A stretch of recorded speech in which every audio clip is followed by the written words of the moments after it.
Isang napakagaling na naman na komposisyon.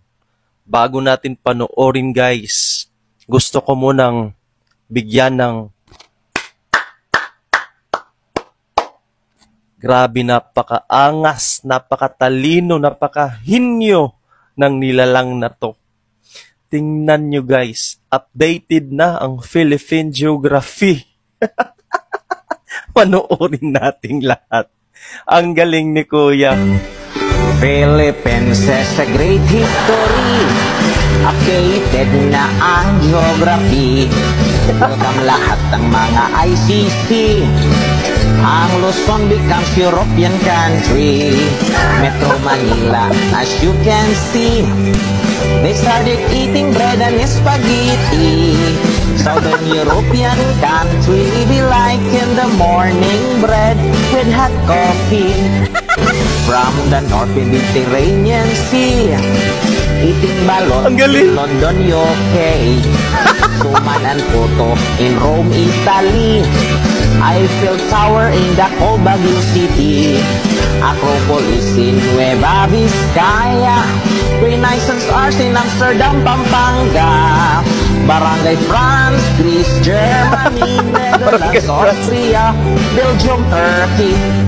Now let's go to the southern Luzon. Disturbing winter season. Albay covered with ice, and Santa Claus cannot go there alone. And we add Rhode Islands more, in the kingdom where dragons roar. Then down to Visayan shore, famous of whiskey, rum, tuba, and more. Visayas. Visayas is the lost city. Oh, kasi hindi binanggit ni Richard Hater yan. Kaya lost city ang Visayas. Are hidden diri. Southern Luzon dito mamalingki. Superheroes are there, you can see, living Superheroes. people in harmony. Now let's go to the land yan. Sub-Saharan Mindanao. Wakanda is the central province. Wakanda mo. Where giraffe is useful as Carabao.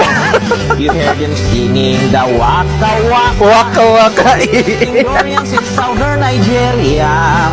They are active in social media. Even in the mountains may piso wifi. Piso ang galing ni Kuya. Okay. Visayas is the lost city. ICC Invited to see. According to the new geography, Mindanao is Sub-Saharan country.